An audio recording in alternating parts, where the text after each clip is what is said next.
হালকা লাঞ্চ করে বেরিয়ে পড়েছি আমরা, যাচ্ছি নবদ্বীপের প্রতাপনগরে। নবদ্বীপের প্রতাপনগরে আছে আজকে আমাদের ফুচকা চ্যালেঞ্জ।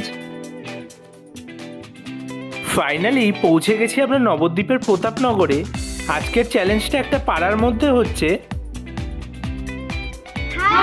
ফুচকা চ্যালেঞ্জ শেষ হতে হতে সন্ধ্যা হয়ে গেছে, তো এখন আমরা সবাই ফুচকা খেয়ে নিচ্ছি হালকা। 142, 125, 333, 120। First prize 1 lakh. 50 খাচ্ছি। 76, 149, হাজারের খুব কাছাকাছি। 789, 839। প্রতাপনগর থেকে ফুচকা চ্যালেঞ্জ কমপ্লিট করে এখন আমরা চলে এসেছি মণিপুর ঘাটে। মণিপুর ঘাটে গৌরাঙ্গ বিহার শিব মন্দিরের পাশে হবে আজকে আমাদের ফুচকা চ্যালেঞ্জ। ফুচকা চ্যালেঞ্জ শুরু হয়ে গেছে। ফুচকা চ্যালেঞ্জের শেষে আমরা হালকা ফুচকা খেয়ে নিচ্ছি সবাই।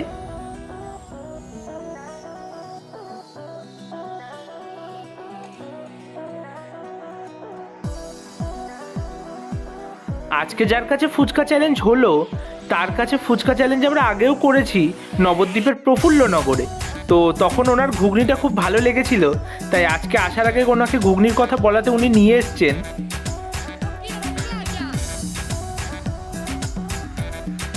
ওনার ঘুগনির টেস্ট বেশ ঘরোয়াই হয়, আর বিশেষ করে ঘুগনির মটরগুলো গোটা গোটা থাকে, যেটা বেশিরভাগ জায়গাতেই গলে যায়। ঘুগনি খাওয়ার পরে এখন আমরা খাবো হালকা আইসক্রিম।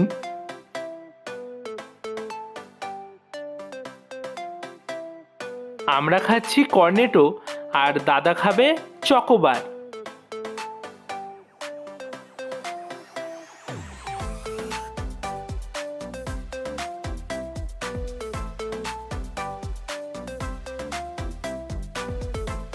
দাদা যে চকোবার চেয়েছিল সেটা পাইনি, তো এটা ভালো লাগেনি দাদার।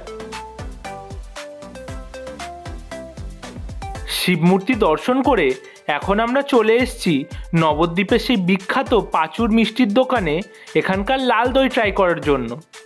দইটা কড়া মিষ্টি আর ওপরে একটা শক্ত লেয়ার আছে, যেটা ওনারা সর বলেন, কিন্তু সর হোক যাই হোক ওটা কোনোভাবেই টেস্টি না।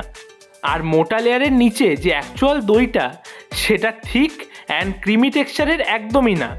দই টেস্ট করতে করতেই চোখে পড়ল পাশে দইয়ের দুধ ফুটছে। ব্যাপারটা বেশ আকর্ষণীয়, কিন্তু একটু খেয়াল করতেই চোখ ছানা বড়া। দুধের সাথে ফুটছে হাজারে হাজারে পোকা। সেটা দেখে তো আমাদের গা গুলিয়ে উঠল, এবং এই পোকার কথা যখন ওখানকার ওনার পাঁচু ময়রাকে বললাম, উনি বাজে ভাষাতে বললেন যে কারোর বাপের 7 দিনে এই পোকা আটকায়। দইয়ের টেস্ট তো বাজেই, তার সঙ্গে এখানকার ওনারের ব্যবহারও খুবই বাজে। প্রথমত তো পাবলিককে আপনারা নোংরা আবর্জনা খাওয়াচ্ছেন, ন্যূনতম সেন্সটুকুও নেই যে কী করে ভালো খাওয়ানো যায়। উল্টে যখন কোনো কাস্টমার আপনাদের চোখ খুলে দিচ্ছে বা আপনাদের নোংরামোটা ধরিয়ে দিচ্ছে, তখন তার সঙ্গে মিসবিহেভ করছেন।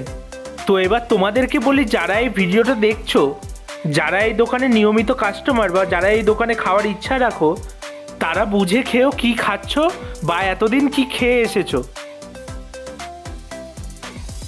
তো এখন আমরা যাই বাড়ি। টাটা তোমাদের সবাইকে।